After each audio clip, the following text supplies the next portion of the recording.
The morning sun streamed through the floor-to-ceiling windows of the Thompson family's semi-detached home in Clifton, Bristol, a quiet, leafy neighborhood where modern townhouses blended seamlessly with Victorian charm.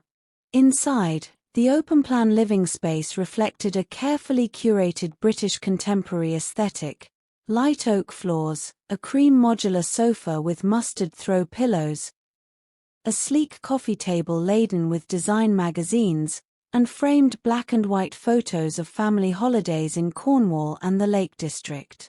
20-year-old Evelyn sat cross-legged on the rug, scrolling through her phone in her usual weekend uniform, a crisp white cotton t-shirt tucked into high-waisted blue jeans, white trainers kicked off by the sofa. Her dark hair was pulled into a messy bun, gold hoops glinting in the sunlight. Her older brother, Liam, stood near the kitchen island, scrolling through his laptop. "Did you seriously take my laptop again?" Evelyn asked, her voice sharpening. "I needed it for my internship report," Liam replied without looking up. "Yours was charging, and mine died. You didn't even ask. And now my essay draft is gone, probably overwritten. It's backed up, Evie. Calm down." "I'm not calming down. You always act like my stuff is yours." What began as a minor grievance spiraled quickly. Evelyn's voice rose, her words laced with weeks of unspoken stress: university results pending, job applications unanswered, the gnawing sense that everyone else had their life together. She slammed her phone down. Liam fired back. Voices clashed like cymbals in the high-ceilinged room. Unbeknownst to them, their father, Martin Thompson, sat just 10 feet away in his converted study, a compact but tidy space lined with bookshelves and a walnut desk. He was deep in a Zoom meeting with the senior leadership team of the secondary school where he served as headteacher. His camera was on, his voice calm as he presented a proposal for a new student well-being fund. Then came the explosio. "Why does your stupid report matter more than anything I'm doing?" Evelyn snapped, storming past his open door. Her elbow caught the edge of his desk, papers fluttered to the floor. She didn't stop. Over her shoulder, she called out, voice ringing through the house and straight into his microphone. "Honestly, everyone acts like the world ends if Dad's on a call. Get over yourselves." On screen, two governors exchanged tight-lipped glances. Martin's face went pale. He muted himself, cleared his throat, and managed, "My apologies, family emergency. Let's pause for 5 minutes." Outside, Evelyn flopped onto the sofa, oblivious, still fuming. But inside the study, Martin sat perfectly still. Humiliation burned in his chest, not for himself, but for the trust he'd broken with his colleagues, for the proposal now likely compromised, and for the daughter who had just shown how little she understood the weight of responsibility. 5 minutes later, Martin stepped into the living room. He hadn't raised his voice in years, but his presence alone hushed the room. "Both of you. Sit." Liam immediately sank onto the armchair, shoulders hunched. Evelyn crossed her arms, avoiding his gaze. "Liam," Martin said evenly, "you should have asked before taking her laptop. That was inconsiderate." Liam nodded. "Yeah. Sorry, Evie." Martin turned to Evelyn. "And what you did was far worse. You disrupted a professional meeting that affects dozens of students. You mocked something important. And when confronted, you show no remorse." Evelyn scoffed. "It's not like it was Parliament. It's just a Zoom call. You can reschedule." Martin's eyes narrowed. "Just a Zoom call? That call was for funding to support children struggling with mental health, children who don't have the luxury of shouting their way through life. And you dismissed it as stupid. She looked away. I didn't mean it like that. You said it loudly, in front of my colleagues. He paused, disappointment heavy in his voice. In this house, we have one rule above all: respect for those who carry responsibility for others. You broke it. Deliberately. Evelyn rolled her eyes. So what? Ground me? Take my phone? Martin studied her white t-shirt rumpled, her jeans creased, her expression defiant.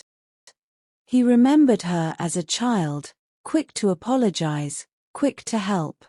Now, at 20, she wore entitlement like a second skin. There's a consequence for this, he said quietly. One you haven't faced in years, but one you clearly still need. Her eyes flickered with confusion, then dawning fear. Go to the study. Wait for me. The study smelled of old paper and sandalwood. Morning light fell softly across the Persian rug. Evelyn stood near the sofa, arms stiff at her sides, heart pounding. Martin closed the door. From the top drawer of his desk, he took out a wooden hairbrush, smooth, polished, its bristles worn down from years of use. It had belonged to his own father. This isn't anger, he said, his voice low but steady. This is accountability. He guided her gently but firmly to the edge of the sofa. Hands on the cushion. Bend slightly. Evelyn hesitated, then obeyed, her white t-shirt stretching across her back, her jeans taut over her hips. She felt absurdly exposed, not physically, but morally. The first swat landed with a firm thwack, not cruel, but unmistakably strong. She gasped. Oh, Dad. Stay still. The second came quickly, then the third. Each landed squarely, a sharp sting blooming through denim. By the fifth, tears pricked her eyes, not just from the sensation, but from the sheer shock of it. At 20, she hadn't imagined this was still possible. He paused. This is for disrespecting my work. SWAT. For mocking responsibility. SWAT. For acting as though your feelings override everyone else's dignity. The rhythm continued, steady, controlled, 12 in total. By the end, Evelyn was trembling, silent tears soaking into the sofa fabric. When it was over, Martin smoothed her t-shirt back down and placed a warm hand between her shoulder blades. Look at me. She turned, eyes red-rimmed, cheeks wet. This isn't about shame, he said softly. It's about teaching you that your actions ripple outward. Today, you chose to be careless with that power. Now you've felt the consequence. He led her to her room. No phone. No music. Just time to think. Alone in her room, soft grey walls, fairy lights strung above the bed, shelves lined with YA novels and skincare bottles, Evelyn sat on the floor, knees drawn to her chest. The sting had faded to a dull warmth, but the shame clung like damp wool. She thought of her father waking at 5:30 a.m. to prep his slides. Of the way he'd kissed her mum's forehead before the meeting, whispering, "Wish me luck." Of the school children whose therapy sessions depended on that funding. She hadn't seen any of it. She'd seen only her own frustration. Her phone sat silenced on the desk, tempting, but forbidden. Instead, she opened her journal. In neat cursive, she wrote, "I acted like my stress gave me the right to hurt others. But Dad's stress is heavier, he carries people. And I made it harder. That wasn't strength. It was selfishness.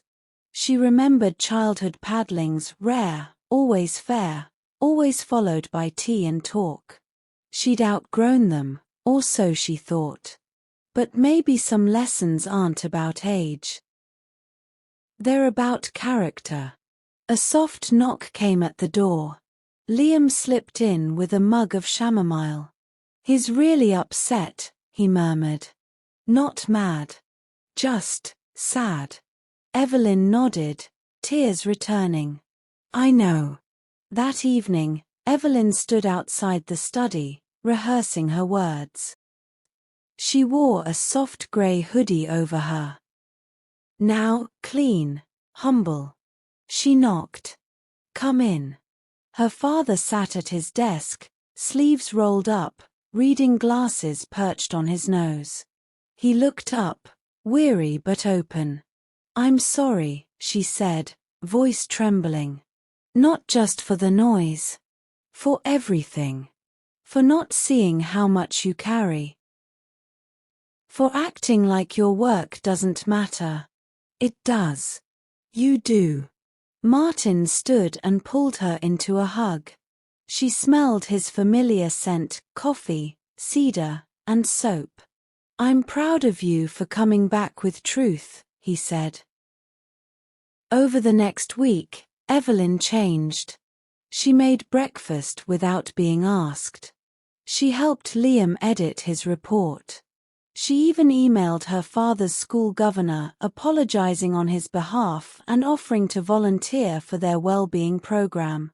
On Sunday morning, sunlight poured into the kitchen. Evelyn fried eggs while Martin read The Guardian in his navy cardigan and slippers. Liam scrolled through his phone, smirking. "Still using oat milk?" he asked. Evelyn grinned. "Only if you stop stealing my hoodies." Later, she sat on the back step with her journal, writing down her grandmother's scone recipe, something she'd never cared about before. Inside, the house hummed with quiet peace. Not perfection, but respect, restored. And in this modern British home, that was everything.